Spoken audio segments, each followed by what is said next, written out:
Hey, comic book fans, welcome back to Comic Book Corner 2.0. And fans, you're back with me, Mike Spider Slayer, getting ready to do Comic Book Haul week number 139. That's right, fans. Apologize for the lack of videos this current week. Yes, my wife is on vacation. We're celebrating our 11-year anniversary. So there's a video here and there, but not on the regular schedule. Expect the regular schedule to come back starting again on Monday, and we will have a countdown this week. So again, I apologize for missing the countdown this past week, but with that and New York Comic Con trying to come up with stories and things like that for Comic Frontline, it was a really hectic week. So uh, with that being said, let's start Comic Book Haul week number 139, shall we? All right, so here we go. Here's the bag. We have the comics inside the bag. The bag, like usual, goes on the floor.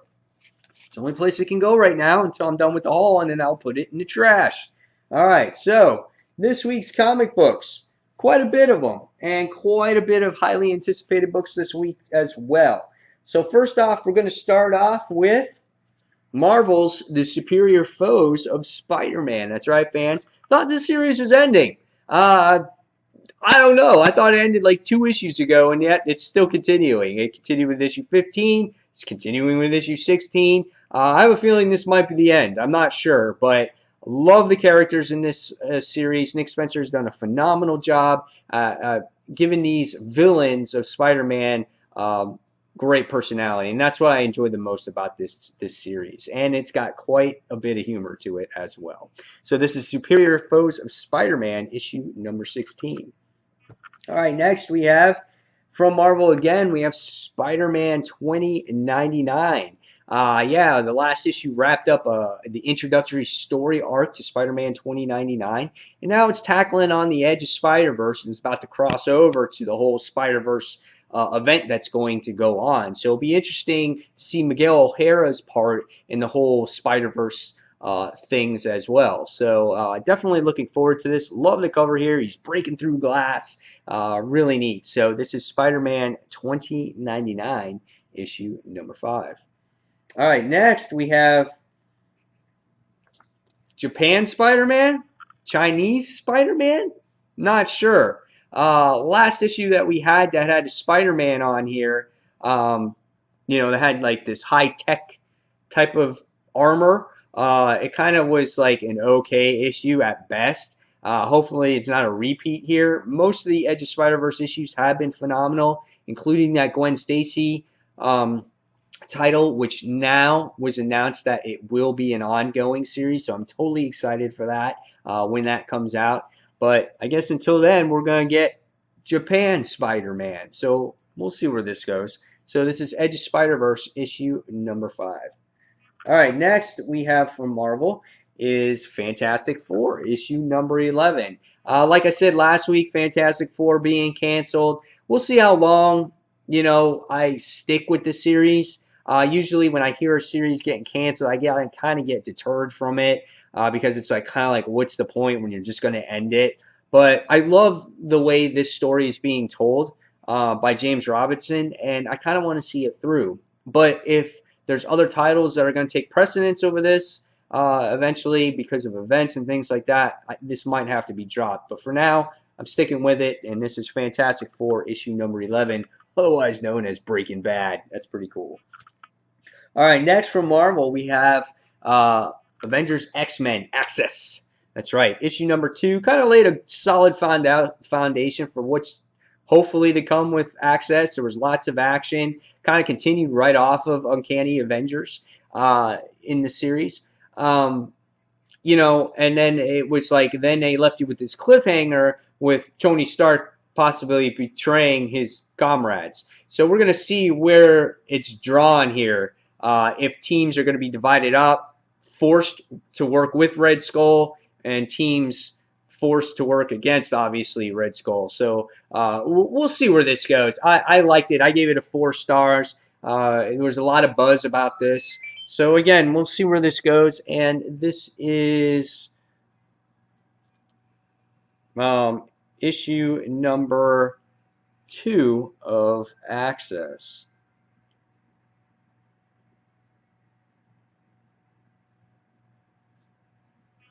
All right, let me get this text real quick. All right, next we have from DC Comics, and that is Batman and Robin issue number 35. I kind of don't remember really what happened at the end of the last Batman and Robin issue. I think Batman was maybe going somewhere else. He was in this suit. I think he was talking with Lex Luthor. I don't exactly 100% remember because we had this whole Future's End issue. We had this whole Future's End issue going on in between that, so it kind of interrupted things. So, however, I am looking forward into this, and this is Batman and Robin issue number 35. All right, next we get a book that a lot of people are looking forward to, and it's to see how this guy dies, and that is The Death of Wolverine, issue number 4 of 4. Really cool cover here. I love the foil cover. He's dead. He's naked and he's dead. I don't know how that happened, but it doesn't look like things ended too well for Logan here. How he dies, I'm not sure yet. Totally looking forward to reading this. I'm hopeful to get a review on this either here or Comic Frontline. Not sure yet, but can't wait to see where this goes. So this is Death of Wolverine, issue number 4. Charles Soule has been phenomenal on this. All right.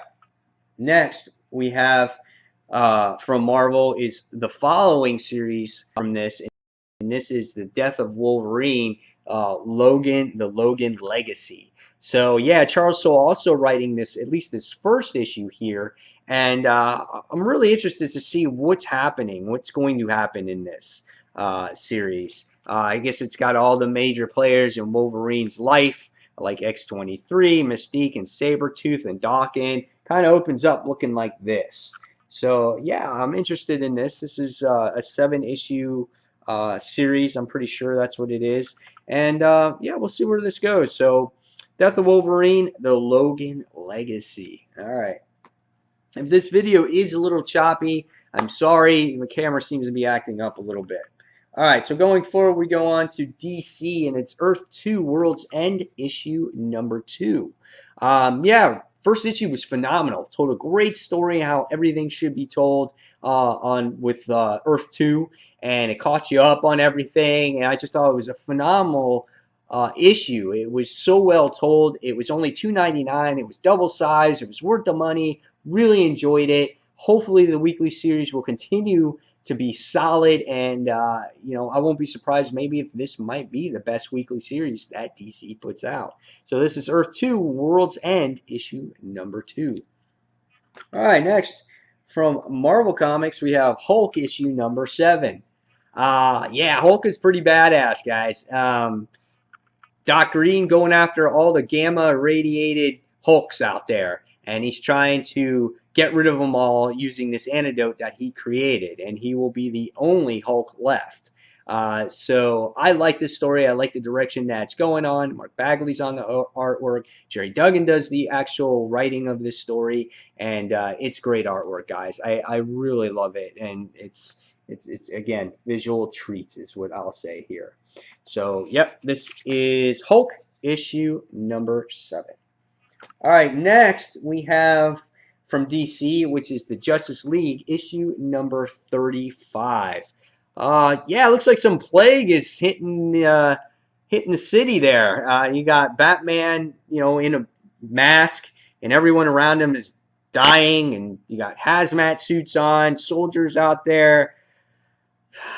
It's like another Walking Dead apocalyptic type of thing, or this whole Ebola thing that's going on. So I don't know. I guess it'll be interesting to see what story Jeff Johns has to tell here in the Justice League. But I love the Justice League. I love what he's doing with the series, and so this is Justice League issue number 35. All right, next is a book from Image Comics, which is Manifest Destiny, issue number 11. Great book. Takes place at Lewis Clark era. Has that horrific feel to it. It's very unpredictable. Always deals with these crazy, disgusting, looking, extra out of the ordinary type of creatures, like giant mosquitoes and giant frogs and all kinds of weird stuff like that, people's limbs being torn off. Yeah, really crazy stuff here, but I enjoy this series so much. The artwork is so well done, and definitely a series that I'm not sure how many people are reading out there, but I preach it every single time I get it because I think this is a series that a lot of people should be reading. So this is Manifest Destiny issue number 11. All right, next we have from um, Marvel Comics, which is Miles Morales, the Ultimate Spider-Man. And fans, what can I say? This is Ultimate Spider-Man. This is Brian Michael Bendis' best title, I think. He knows how to write a Spider-Man book. I think it's awesome. The facial expressions here by Dave Marquez are always top notch. The artwork is top notch. The story, the writing is all top notch. It'll be interesting to see what happens with the whole Green Goblin thing. What happens with Peter Parker, if it's the real Peter Parker, if it's a clone, did he fake his death? We're still trying to figure that out. We're left with a huge cliffhanger at the end of the last issue. Can't wait to read this. And this is Miles Morales, the Ultimate Spider-Man, issue number 6. All right, next we have one of my newest favorite Marvel titles, and that's Miss Marvel, issue number 9. Great stuff here, guys. Carmella, main person in this series. She plays as Miss Marvel with these crazy powers, how she can extend herself, make herself big, make herself small. She can heal herself. And she's been integrating herself in the Marvel Universe nicely, you know, going with the Inhumans, with Medusa. She teamed up with in the Amazing Spider-Man series in the last issue. She's worked with Wolverine. Now she's with Lockjaw. It's a great series. She's got a great personality. Reminds me a lot of Peter Parker, you know, when he was younger and when his comic first started. So, great series. Guys should check it out. Miss Marvel, issue number 9. Last but not least, fans, New 52, Future's End, issue number 24.